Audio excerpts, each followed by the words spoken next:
ಇವತ್ತು ತುಂಬಾ ರುಚಿಯಾಗಿ ಹಾಗೂ ದಿಢೀರಾಗಿ ಮೀನು ಸಾರು ಮಾಡ್ತೀವಿ. ಅದಕ್ಕೆ ಈರುಳ್ಳಿ, ಬೆಳ್ಳುಳ್ಳಿ ಮತ್ತು ಜೀರಿಗೆನ ತರಿಯಾಗಿ ರುಬ್ಬಿಟ್ಕೋಬೇಕು. ಹಾಗೂ ಸ್ವಲ್ಪ ಹುಣಸೆಹಣ್ಣ ಕಿವುಚ್ಕೋಬೇಕು. ಅದಕ್ಕೆ ಸ್ವಲ್ಪ ಟೊಮೊಟೊ ಹಣ್ಣು ಸೇರಿಸ್ಕೊಂಡು ಚೆನ್ನಾಗಿ ಕಿವುಚಿಟ್ಕೋಬೇಕು. ನಂತರ ಇದಕ್ಕೆ ಎಷ್ಟು ಬೇಕೋ ಅಷ್ಟು ನೀರು ಸೇರಿಸ್ಕೊಂಡು ಅರಿಶಿಣದ ಪುಡಿ, ಅಚ್ಕಾರದ ಪುಡಿ, ಸಾಂಬಾರು ಪುಡಿ ಮತ್ತು ಉಪ್ಪು ಸೇರಿಸ್ಕೊಂಡು ಮಿಕ್ಸ್ ಮಾಡ್ಕೊಂಡು ಇಟ್ಕೋಬೇಕು. ಮತ್ತು ಸ್ವಲ್ಪ ಎಣ್ಣೆ ಬಿಸಿ ಮಾಡ್ಕೊಂಡು ಅದಕ್ಕೆ ಮೆಂತ್ಯಕಾಳು, ಸಾಸಿವೆ ಹಾಕೊಂಡು ಸಿಡಿಸ್ಕೊಂಡು ಜಜ್ಜಿಟ್ಟಿದ್ವಲ್ಲ ಆ ಬೆಳ್ಳುಳ್ಳಿ, ಈರುಳ್ಳಿ ಮತ್ತು ಜೀರಿಗೆ ಮಿಕ್ಸರ್ನ ಹಾಕೊಂಡು ಸ್ವಲ್ಪ ಹುರ್ಕೋಬೇಕು.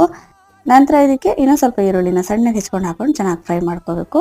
ಚೆನ್ನಾಗಿ ಫ್ರೈ ಆದಮೇಲೆ ಹುಣಸೆ ರಸ ಮತ್ತು ಖಾರದ ಪುಡಿ ಮಿಕ್ಸರ್ ಇತ್ತಲ್ಲ ಅದು ಹಾಕ್ಕೊಂಡು ಹಸಿಮೆಣಸಿಗೆ ಕರ್ಬೇವಿನ ಸೊಪ್ಪನ್ನ ಸೇರಿಸ್ಕೊಂಡು ಮುಚ್ಚಿಬಿಟ್ಟು ಚೆನ್ನಾಗಿ ಕುದಿಸ್ಕೋಬೇಕು. ಒಳ್ಳೆ ಘಮ ಬರೋವರೆಗೂ ಕುದಿಸಾದ್ಮೇಲೆ ಇದಕ್ಕೆ ಮೀನು ಪೀಸಸ್ಗಳನ್ನ ಸೇರಿಸ್ಕೊಂಡು ಮತ್ತೆ ಮುಚ್ಚಳವನ್ನು ಮುಚ್ಚಿಬಿಟ್ಟು ಲೋ ಫ್ಲೇಮಲ್ಲಿ ಸ್ವಲ್ಪ ಹೊತ್ತು ಕುಕ್ ಮಾಡ್ಕೋಬೇಕು. ಇಳಿಸೋ ಟೈಮಲ್ಲಿ ಸ್ವಲ್ಪ ಕೊತ್ತಂಬರಿ ಸೊಪ್ಪನ್ನ ಹಾಕೊಂಡು ಇಳಿಸ್ಕೊಂಡ್ರೆ ರುಚಿಯಾಗಿ ಖಾರವಾಗಿ ದಿಢೀರಾಗಿ ಮೀನು ಸಾರು ರೆಡಿ ಆಗುತ್ತೆ.